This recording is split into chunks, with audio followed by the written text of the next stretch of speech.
بسم اللہ والصلاة والسلام علی رسول اللہ عن ابن عباس رضی اللہ تعالی عنہما قال، حضرت عبداللہ ابن عباس رضی اللہ تعالی عنہما سے روایت ہے، وہ فرماتے ہیں قال رسول اللہ صلی اللہ علیہ وعلی آلہ وسلم کہ رسول اللہ صلی اللہ علیہ وسلم نے ارشاد فرمایا، عینان، دو آنکھیں ایسی ہیں، لا تمسہم النار، کہ ان دو آنکھوں کو آگ نہیں چھوئے گی۔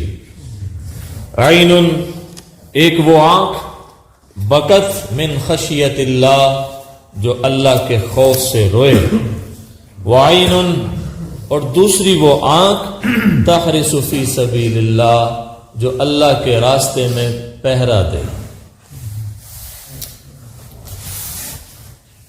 اس حدیث مبارکہ میں حضور صلی اللہ علیہ وسلم نے دو آنکھوں کا ذکر فرمایا ہے۔ ان میں سے ایک آنکھ وہ ہے کہ جو اللہ کے خوف سے روتی ہے، کہ اللہ تعالیٰ ان آنکھوں کو یعنی جہنم میں نہیں بھیجیں گے، ان کو آگ نہیں چھوئے گی۔ اب اس کا مطلب یہ ہرگز نہیں ہے کہ آنکھیں تو جنت میں چلی جائیں گی اور باقی جسم جہنم میں رہے گا۔ تو یہ ایک زبان دانی ہے، ایک فصاحت و بلاغت ہوتی ہے کہ جسم کے کسی ایک حصے کا ذکر کر کے تو گویا اس سے مراد کیا ہوتا ہے، پورا جسم ہی اس سے مراد ہوتا ہے۔ تو آنکھ کا ذکر اس لیے فرمایا چونکہ آنکھ کیا کر رہی ہے، ایک عمل کر رہی ہے، اور وہ ہے رونا۔ تو اس رونے کی وجہ سے ظاہر ہے پورا جسم ہی نجات پا جائے گا۔ جیسے حدیث میں آتا ہے، اللہ کے رسول صلی اللہ علیہ وسلم نے ارشاد فرمایا کہ سارے مسلمانوں کی مثال ایک جسم کی طرح ہے، ایک جسم کی طرح ہے۔ ان اشتکا عینہ اشتکا بدنہ کلہ، کہ اگر آنکھ میں تکلیف ہو تو پورا بدن کیا ہوتا ہے، اس تکلیف کو محسوس کرتا ہے۔ ایسا تو نہیں ہوگا نا کہ آنکھ دکھ رہی ہے لیکن ہاتھ صحیح ہے، بالکل جسم صحیح ہے، ایسا تو نہیں ہوگا۔ تو آنکھ کو اگر تکلیف ہے تو پورے جسم میں اس تکلیف کو انسان محسوس کرتا ہے۔ تو ایسے ہی اگر آنکھ رو رہی ہے اللہ کے خوف سے تو اس کا مطلب پورا جسم بھی اس سے کیا ہے، متاثر ہے۔ تو اللہ تبارک و تعالی ان آنسوؤں کی وجہ سے انسان کو جہنم سے بری کر دیں گے۔ تو ایک آنکھ وہ جو اللہ کے خوف سے روئے، تو اللہ کا ڈر، اللہ کا خوف اور یہ ہونا، یہ بھی ایک نعمت ہے۔ اللہ کی نعمتوں میں سے بھی یہ بھی ایک نعمت ہے، اللہ کا ڈر دل میں آ جائے، اللہ کا خوف دل کے اندر آ جائے، اور اس خوف سے بندہ کیا کرے، آنسو بہانا شروع کرے، رونا شروع کرے۔ تو آنسوؤں کی کئی قسمیں لکھی ہیں، اور ان میں سے ایک آنسو ہیں خوف کے، پریشانی کے اور ڈر کے، اللہ کی ذات کا کیا ہونا، ڈر ہونا، خوف ہونا۔ خوشی کے بھی آنسو ہوتے ہیں، جیسے جب حضرت عائشہ صدیقہ رضی اللہ تعالی عنہا کی بارات میں قرآن اترا، سورہ نور کی آیات اتری، تو حضرت ابوبکر صدیق اور حضرت ام رومان جو حضرت عائشہ کی والدہ تھی وہ رونے لگے۔ تو حضرت عائشہ فرماتی ہیں، میں نے کہا کہ بھئی اللہ تعالیٰ نے میری بارات نازل کر دی ہے اور آپ رو رہے ہیں؟ تو انہوں نے کہا کہ ہم خوشی سے رو رہے ہیں۔ تو حضرت عائشہ اتنی بھولی بالی خاتون تھی، وہ فرماتی ہیں مجھے پہلی مرتبہ پتا چلا کہ خوشی کے بھی آنسو ہوتے ہیں۔ ہے نا، بیٹا جناب گھر آئے پردیس سے بڑے سالوں کے بعد، تو ماں باپ اسے ملتے ہوئے رو پڑتے ہیں، تو وہ خوشی کے آنسو ہوتے ہیں۔ تو حضرت عائشہ فرماتی ہیں مجھے پہلی مرتبہ پتا چلا کہ خوشی کے بھی کیا ہوتے ہیں، آنسو، یعنی اتنی بھولی بالی خاتون تھی وہ، خوشی کے بھی آنسو ہوتے ہیں۔ اور ایک آنسو میں اللہ کے ڈر کے، اللہ کی خشیت کے، جیسا کہ سورہ بقرہ میں اللہ تعالیٰ فرماتے ہیں کہ دیکھو اللہ کا ڈر اتنی بڑی چیز ہے کہ پہاڑ بھی اللہ کے ڈر سے روتے ہیں، پتھر بھی اللہ کے ڈر سے روتے ہیں۔ وَإِنَّ مِنَ الْحِجَارَةِ لَمَا يَتَفَجَّرُ مِنْهُ الْأَنْهَارُ، دیکھو کچھ پہاڑ ایسے ہیں، کچھ پتھر ایسے ہیں کہ ان میں سے نہریں وہ پھٹ پڑتے ہیں اور نہریں جاری ہو جاتی ہیں. وَإِنَّ مِنْهَا لَمَا يَشَّقَّقُ فَيَخْرُجُ مِنْهُ الْمَاءُ، اور کچھ وہ ہیں جو پھٹ جاتے ہیں، ان میں سے پانی نکلنا شروع ہو جاتا ہے. وَإِنَّ مِنْهَا لَمَا يَهْبِطُ مِنْ خَشْيَةِ اللَّهِ، اور پتھروں میں سے بھی کچھ پتھر ایسے ہیں جو اللہ کے خوف سے نیچے گر جاتے ہیں. کیا مطلب؟ کہ پتھر کی مثال دی جاتی ہے کہ یار وہ پتھر دل ہے، وہ پتھر دل ہے، وہ نرم دل ہے، وہ بزدل ہے، بکری کے دل کی طرح اس کا دل ہے، وہ بڑا نرم دل ہے، وہ بڑا سخت مزاج ہے. یار پتھر سے بھی زیادہ اس کا دل کیا ہے؟ وہ سخت ہے. تو یہ مثال دی جاتی ہے. تو اللہ فرماتے ہیں کہ پتھر بھی ہمارے خوف سے کیا ہو جاتا ہے؟ وہ گر جاتا ہے. تو اس لیے اللہ کے خوف سے رونا یہ بھی اللہ کی ایک نعمتوں میں سے نعمت ہے. حضرت ابوبکر صدیق رضی اللہ تعالیٰ عنہ فرمایا کرتے تھے کہ اگر تمہیں اللہ کے خوف سے رونا نہیں آتا تو رونے والی شکل ہی بنا لیا کرو. اگر رونا نہیں آتا اللہ کے خوف سے تو رونے والی پھر شکل ہی بنا لیا کرو. تو وہ آنکھ جو اللہ کے خوف سے روتی ہے اس کو بھی جہنم کی آگ نہیں چھوئے گی. وَعَيْنٌ تَحْرِسُ فِي سَبِيلِ اللَّهِ، دوسری آنکھ وہ ہے جو اللہ کے راستے میں پہرا دیتی ہے. پہرا دیتی اللہ کے راستے میں نکلے ہوئے، جیسے بارڈر کے اوپر ہماری فورسز لگی ہیں، آرمی ہے، رینجرز ہیں. اب وہ کیا کر رہے ہیں؟ رات کو ان کی ڈیوٹی ہے، اتنے گھنٹے فلاں نے ڈیوٹی دینی ہے، اتنے گھنٹے فلاں نے ڈیوٹی دینی ہے. تو وہ آنکھ جو اللہ کے راستے کے اندر جو رباط کرتے ہوئے سرحد کی حفاظت کرتے ہوئے جاگ رہی ہے، اس آنکھ کو بھی اللہ تعالیٰ جہنم میں نہیں ڈالے گا. مطلب وہ شخص بھی جہنم کے اندر نہیں جائے گا، کیونکہ وہ کیا کر رہا ہے؟ اللہ کے راستے میں پہرا دے رہا ہے. اور حضور صلی اللہ علیہ وسلم جب بھی جہاد پہ جاتے تھے اور ڈیوٹی لگ جاتی تھی، یہاں پہ رات کو کون جاگے گا؟ پہرا کون دے گا؟ مسلمانوں کی حفاظت کون کرے گا؟ خیال کون رکھے گا سامان کا، مسلمانوں کا، ان کی چیزوں کا؟ تو صحابہ کرام جو ہے وہ اپنے آپ کو پیش فرماتے تھے اور ساری ساری رات جاگتے تھے، پہرا دیتے تھے، ڈیوٹیاں مقرر کر لیتے تھے. اتنے پہر جو ہے وہ فلاں جاگے گا، اتنے پہر فلاں جاگے گا. تو اللہ کے راستے کے اندر پہرا دینا اس کا بھی بڑا اجر و ثواب ہے. جیسے ایک دوسری حدیث میں آتا ہے کہ جو بندہ ایک رات سرحد کے اوپر، بارڈر کے اوپر، ساتھ دشمن کا ملک ہے، اور اپنے ملک کے اندر بیٹھ کے ایک رات جو پہرا دیتا ہے تو اسے 1 سال کے روزوں کا ثواب ملتا ہے، 1 سال کی نفلی عبادت کا ثواب ملتا ہے. آپ اندازہ لگائیں، 1 سال کے نفلی روزوں کا، یعنی پورا سال اس نے روزے رکھے ہیں، اور 1 سال اس نے کیا کیا؟ ساری رات وہ جاگتا رہا ہے، وہ سویا نہیں ہے. کتنا اجر و ثواب ہو. ہاں جی. تو رات کا جو جاگنا ہے، حضرت جنید بغدادی رحمۃ اللہ علیہ جب وہ فوت ہو گئے تو ان کے ایک دوست نے ان کو خواب میں دیکھا، تو اس نے پوچھا کہ بھئی کیا بنا ہے؟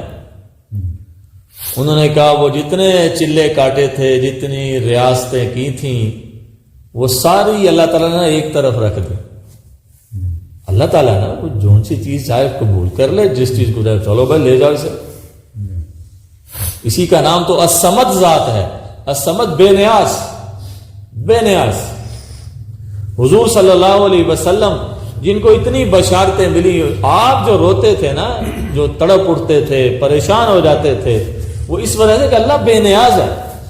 جیسے حدیث میں آتا ہے کہ جب بھی آندھی آتی تھی تو حضور پریشان ہو جاتے، چہرے کا رنگ بدل جاتا، اور کبھی گھر کے اندر آ جاتے، کبھی گھر سے باہر چلے جاتے، کبھی مسجد میں چلے جاتے، نفل پڑھنا شروع کر دیتے، دعائیں مانگنا شروع کر. حضرت عائشہ نے ایک دفعہ یہ صورتحال دیکھی تو سوال کیا، یا رسول اللہ آپ اتنا کیوں گھبرا جاتے ہیں جب آندھی آتی ہے، طوفان آتا ہے؟ تو حضور کی نظر اللہ کی شان بے نیازی پہ تھی. تو فرمایا عائشہ پچھلی قوموں کے اوپر ہوا اور طوفان کے عذاب بھی آئے تو مجھے ڈر لگتا ہے کہ کہیں اللہ کا عذاب نہ، اللہ کا عذاب نہ. تدمر کل شیء بامر ربها، قوم عاد پہ اللہ نے ایسی ہوا بھیجی جس نے اللہ کے حکم سے ہر چیز کو اکھاڑ کے پھینک دی. گھر بنے ہوئے تھے نا، گھر، ہاں جی، پتھروں کے گھر بنے ہوئے تھے، ہوا اتنی تیز تھی کہ گھر اکھڑ اکھڑ کے نا ادھر گر رہے ہیں، پتھر بکھر رہے ہیں، درخت زمین سے جڑوں سمیت اکھڑ اکھڑ کے باہر جا رہے ہیں، اتنی تیز ہوا تھی۔ تو فرمایا عائشہ مجھے ڈر لگتا ہے کہ کہیں اللہ کا اس میں عذاب نہ ہو، اس وجہ سے میں پریشان ہو جاتا ہوں۔ اور یہ کون پریشان ہو رہے ہیں؟ جن کے بارے میں اللہ تعالیٰ خود فرما رہے ہیں، سورہ انفال میں فرمایا وَمَا كَانَ اللَّهُ لِيُعَذِّبَهُمْ وَأَنْتَ فِيهِمْ، میرے نبی جب تک آپ ان کے اندر موجود ہیں میں آپ کے دشمنوں کو بھی عذاب نہیں دوں، کیونکہ کافر کہتے تھے نا مشرکین مکہ عذاب لے آؤ، جس عذاب سے ڈرا رہے ہو لے آؤ۔ تو اللہ تعالیٰ نے جواب دیا، اللہ نے جواب دیا کہ پیغمبر ہم نے تو آپ کو سارے جہانوں کے لیے رحمت بنا کے بھیجا، اور رحمت کے ہوتے ہوئے تو عذاب نہیں آ سکتا نا۔ تو فرمایا وما کان اللہ لیعذبہم وانت فیہم، اے میرے نبی جب تک آپ ان کے اندر موجود ہیں آپ کا رب ان کو عذاب نہیں دے گا، یا موجہ کرو، ہاں جی ہمارے نبی تمہارے پاس ہے۔ تو آپ اندازہ لگا، اس کے باوجود حضور صلی اللہ علیہ وسلم کیا ہو رہا ہے؟ دیکھو پریشان ہو گئے، کیوں؟ کیونکہ اللہ کی شان بے نیازی ہے۔ تو حضرت جنید بغدادی رحمت اللہ علیہ نے جواب دیا کہ اللہ نے ساری میری ریاستیں، بڑی مشقتیں، روزے رکھتے تھے، راتوں کو جو ہے جناب ذکر اذکار ہوتا تھا، فرمایا اللہ نے میری ساری عبادات، ساری ریاستیں، سارے مجاہدے ایک طرف رکھ دیے، اور فرمایا جنید پتہ ہے ہم تیری بخشش کیوں کر رہے ہیں؟ رب العالمین کس عمل پہ کر رہے ہیں؟ فرمایا رات کے آخری پہر میں جو تو جاگ کے 2 رکعتیں پڑھا کرتا تھا نا، بس ان کی وجہ سے ہم تمہیں بخش رہے ہیں۔ آپ اندازہ لگا، ہم تمہیں بخش رہے ہیں۔ تو رات کی نماز اتنی قیمتی ہے کہ حضرت جنید بغدادی کو کیا فرمایا کہ ہم تمہاری نجات رات کے آخری پہر میں جاگ کے جو تم ہماری عبادت کرتے ہیں اس کی وجہ سے کر رہے ہیں۔ اب آ جائیں اصل نقطے پہ، اصل نقطے پہ کیا کہ جو ایک رات جاگ کے پہرا دے گا اس کو 1 سال، پورا سال، ساری رات جاگنے کا ثواب ملے گا۔ اور رات کو جاگنے کا اجر کیا ہے حضرت جنید بغدادی نے بتا دی، سمجھ آئی؟ یہ سارے قضیے آپس میں ملائے جائیں تو اس سے پتہ چلتا ہے کہ اللہ کے راستے کا پہرا دینا کتنے اجر و ثواب کا کام۔ تو فرمایا دوسری آنکھ وہ ہے کہ جو اللہ کے راستے میں جاگتی ہے، پہرا دیتی ہے۔ تو بہرحال 2 آنکھوں کا پتہ چل گیا۔ اگر ہم اللہ کے راستے میں نکلیں، جیسے جماعت میں نکلتے ہیں، تبلیغی جماعت میں چلے جائیں، یا ہمارا کوئی جوان فوجی ہے، ہمارا کوئی جوان رینجرز کے اندر ہے، ہاں جی آرمی کے اندر ہے، ایئر فورس کے اندر ہے، اور وہ اپنی ڈیوٹی سر انجام دے رہا ہے، تو وہ بھی اجر و ثواب سے خالی نہیں ہے۔ اب یہاں پہ کچھ لوگ اعتراض کرتے، کہتے وہ تنخواہ نہیں لیندے، وہ تنخواہ نہیں لیندے۔ وہ جتنا وہ کرتے ہیں نا تنخواہ اس کے مقابلے میں کچھ بھی نہیں ہے۔ تنخواہ کتنی ہے مطلب؟ ہاں ایک آرمی والے کی، رینجر والے کی جا کے تنخواہ پوچھیں وہ کتنی ہے، پینشن کتنی ملنی ہے اس کو، تو جتنی وہ ڈیوٹی دے رہا ہے نا اس کے مقابلے میں وہ تنخواہ نہیں ہے۔ پاکستان کے اندر کیا تنخواہ ہے؟ پاکستان کے اندر جو ہے وہ کتنی تنخواہ ہے؟ وہ کچھ بھی نہیں ہے۔ تو جتنی وہ ڈیوٹی دے رہا ہے، ہاں جی وہ اس کے مقابلے میں کوئی معاوضہ نہیں۔ ایک دوست مجھے بولے کتنی تنخواہ ہے؟ میں کہا جی اتنی تنخواہ ہے۔ اچھا میں کہا 7-8 تاریخ میں موقع جان دی۔ اچھا میں کہا جناب کہنا یار پھر بھی ٹھیک ہے۔ میں کہا جناب 25 سال لا کے پڑھیا ہے تے 2 سال بندہ مکینکی دا کام سکتا ہے تو روزانہ جناب 30,000 کی دیہڑی لانا، 2-3 سال لا کے مکینکی سیکھ کے موٹر سائیکلاں دی۔ میں کہا وہی کرتا جناب روزانہ 20-25,000 کی 30,000 کی دیہڑی لا کے شام کو گھر آتا۔ تو معاوضہ جو ہے وہ اتنا نہیں ہے۔ تو یہ کہنا جو وہ تنخواہ بھی لیتے ہیں، نہیں جناب تنخواہ بھلے لیتے ہیں لیکن اجر و ثواب ان کو ملتے ہیں، ثواب ان کو ملتا ہے۔ حضرت عمر فاروق نے اپنے زمانے کے اندر تنخواہیں مقرر کی فوجیوں کی، پہلے تنخواہ نہیں ہوتی تھی، جو جہاد میں مل گیا بس وہی ہے مال غنیمت۔ حضرت عمر نے کیا کیا تھا؟ سب سے پہلے حضرت عمر نے فوجیوں کی تنخواہیں مقرر کی تھی، مجاہدین کی، کہ بھئی آپ کا یہ وظیفہ ہے۔ چھٹی کے رول بنائے تھے کہ 4 مہینے کے بعد جہاں کہیں بھی ہو گھر واپس آؤ، گھر آ کے قیام کرو، اس کے بعد پھر تم دوبارہ اپنی ڈیوٹی کے اوپر جاؤ۔ پولیس کا محکمہ حضرت عمر نے بنایا اور پولیس کو کی تنخواہیں مقرر کی، ہاں جی مسجد کے امام کی تنخواہ مقرر کی کہ حکومت کے ذمہ ہو، مسجد کے امام کی تنخواہ حکومت دے گی۔ اور عرب ممالک کے اندر آج بھی ایسے ہی تو ہمارے ہاں تو مسجد کا امام بیچارہ دیکھتا ہے کہ ان سردیاں آ گئی تو میں جیکٹ کتوں لینی ہے، میں جرسی کتوں لینی ہے، ائمہ مساجد کی کتنی تنخواہیں ہیں۔ تو حضرت عمر نے مقرر کیا، اب دیکھو نماز پڑھا رہے ہیں تو ثواب کا کام نہیں لیکن تنخواہ مل رہی ہے۔ اب حضرت عمر سے بڑا کون علم والا ہے؟ تو بہرحال اپنے اندر ہم اللہ کا خوف پیدا کریں، اور اگر ہم رو نہیں سکتے تو رونے والی صورت ہی بنا لی۔ ہاں جی، آج آنسوؤں کا ایک قطرہ جہنم کی آگ کو بجھانے کے لیے کافی ہے، اور قیامت کے دن آنسو ختم ہو جائیں گے، اللہ تعالیٰ کوئی توبہ قبول نہیں کرے۔ وَيَوْمَ يَعُضُّ الظَّالِمُ عَلَىٰ يَدَيْهِ، اس دن ظالم اپنے ہاتھوں کو کاٹ کھائے گا، یہاں سے کھانا شروع کرے گا، ہاتھوں کو نا کاٹتے کاٹتے کاٹتے یہاں تک آ جائے گا۔ اپنا اتنا افسوس، شرمندگی کے مارے، افسوس کے مارے، یقول یا لیتنی اتخذت مع الرسول سبیلا، وہ کہے گا کاش میں بھی رسول اللہ کے راستے پہ چل پڑتا، لیکن اس دن کا پچھتاوا کام نہیں آئے گا۔ آج ہمارے پاس موقع ہے، اپنے رب کو راضی کریں، اپنے رب سے صلح کر لیں، اور جو وہ کہتا ہے اس کو مان لیں، اسی کے اندر کامیابی ہے۔ اللہ تعالی ہم سب کو عمل کی توفیق عطا فرمائے۔